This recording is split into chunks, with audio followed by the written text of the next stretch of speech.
parce que itam dañoo ne diffamation te loolu yoon moo ko wax que ni nit boo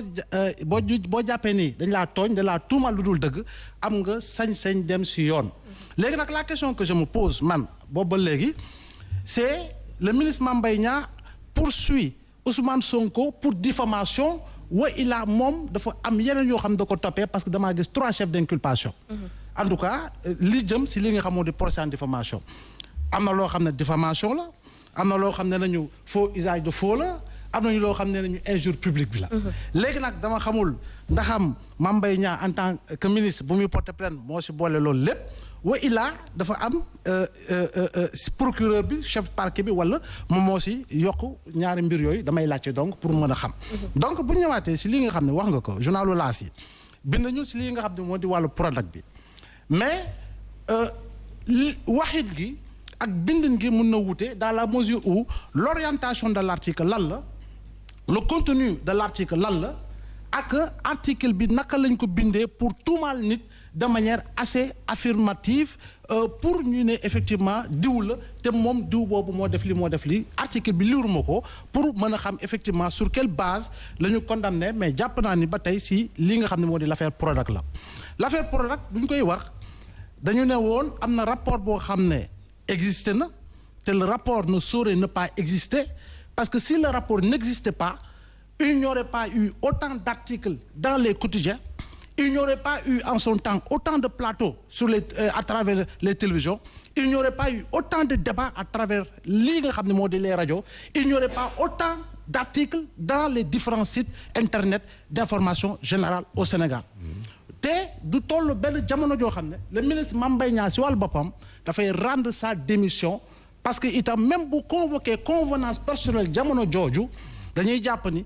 le dossier Prodac ak lañ ko si doon tudd bokkoon na si li tax mu tegg nombal tànkam amaana pour jëm si li nga xamante ne setal boppam parce que Prodac bu ñu ko tegee dafa am ñaari directeur yoo xam ne ñoo fa nekkoon mu di Jean-Pierre nu ñu koy waxee Correa ak Mamina Senghor ak kii nga xam ne moo di Mamina Daffé par rapport ak contrat bu ñu signé ak Green 2000 ak société bi nga xam ne moo di Locafrique donc rapport boo xam ne inspection générale des finances moo ko def aujourd'hui on nous parle de rapport signé de rapport non contresigné de rapport pas signé et cetera en réalité on se demande dans quel pays nous sommes. mais justement Abdoulaye rappelons que Ousmane Sonko bi muy wax dafa ne rapport IGE. waaw devant les enquêteurs mu ne dafa juum IGF la bëggoon wax. et même bu fekkee rapport bi bu IGF bi tudd nañu ko ci ñu ngi naan que rapport boobu la kenn signé wu ko tey ça est-ce que mënul jouer. foofu laay ñëw à base dama ne su may waxee loolu dama ne bu ñu bindee loolu lépp te tey foo laaj tonton Google. ak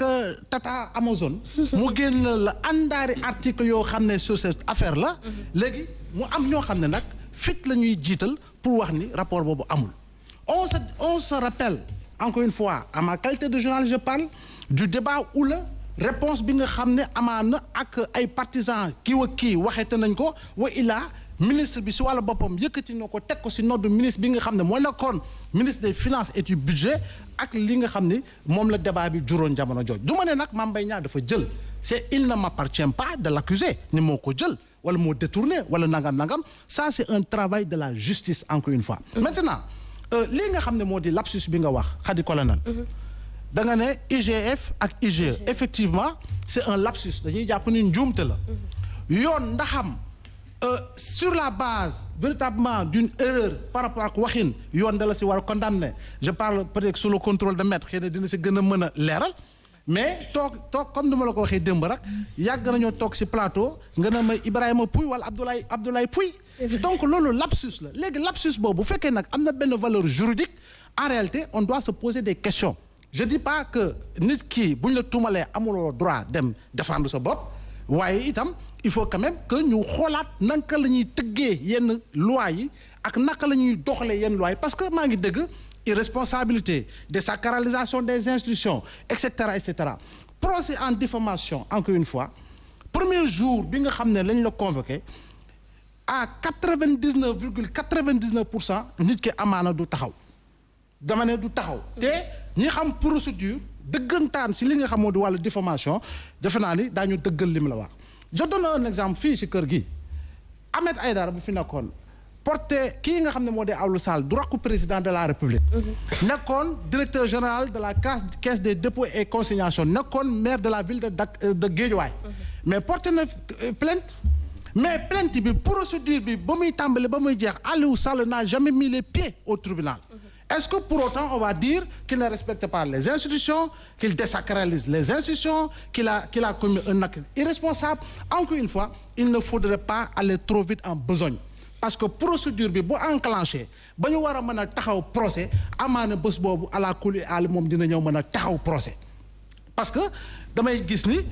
lu ñuy wax ni démarche ku bëgg doon président et cetera en réalité il faut comprendre la procédure quand même et comprendre la procédure voudrait au moins qu'on l'accepte et qu'on l'accepte que ni je bés boobee avocat yam yi dem nañu def nañu lu ñuy def wax nañu lu ñuy wax pour mën a def li nga xam ne moo di renvoi bi nag taxaw nañu ñu xoolaat si diggante bi lan mooy xewaat defe naa ni loolu c'est très clair. donc de ce point de vue là damay jàpp ni condamné nañ fi laas si li nga xam moo Prodac moo tax ma la wax ni orientation article bi ak nañ ko bindee parce que journalisme tam booy bind dafa am loo xam ne selon le genre que tu utilises noo ko bindee ak la la sa mën a fekk parce que un mot je dis bien je ne dis pas une phrase ou un paragraphe un mot peut t'amener devant li nga xam ne moo di le juge. De ce point de vue là il faut quand même comprendre la chanson de la rhétorique pour éviter certains glissements sémantiques yoo xam ne amaana dina la mën a dugal si tooxi duna leneen li te mu am solo tey jii nii damay jàpp ni l'affaire Prodac la justice moo ko war a jël dossier bi ñu ne def nañu enquête véritablement ñu jël cour benn organe de contrôle wa ilaa leneen lu mu munti doon mu saytu ndax lii nga xam ne IGF defoon na ko si wàllu liggéey googoo moo xam signé nañ ko moo xam signé wuñu ko waaye c'est un rapport qui existe que la justice puisse faire son travail et éclairer de manière définitive la lanterne des Sénégalais sur véritablement l'utilisation de plusieurs milliards liés au programme des domaines agricoles communautaires defe naa ne loo moo gën a parce que tey jii nii du ma ne Sonko a raison du ma ne Mame Mbaye a tort déedéet tey jii nii si on condamne Sonko pour li nga xam ne moo di l'affaire de diffamation sur le Prodac et quelque temps plus tard ñu diligenter une enquête pour aller chercher ndax am liñ bind ci Prodac bi dëgg la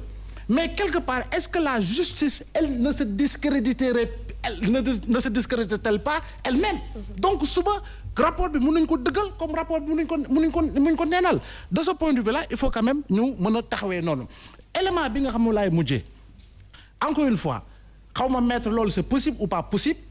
mais moo xam Bougane la suba am na lu muy wax ci man dinaa ko porter plainte pour diffamation de moo xam Malick Gakou la moo xam Khalifa Sall la moo xam beneen citoyen la moo xam Aliou Sow la et de ce point de vue là il faut quand même que l'on puisse ñun ñu xoolaat lu ñuy bind article L29 article L30 ñu ne la yow citoyen yow bu ñu la condamné 3 mois avec sursis yow daanaka yow mënatoo nekk électeur et qui n'est plus électeur ne peut plus véritablement être candidat à une quelconque élection ñu ne la bu ñu la condamné à une amende égale ou supérieure à 200 000 pareil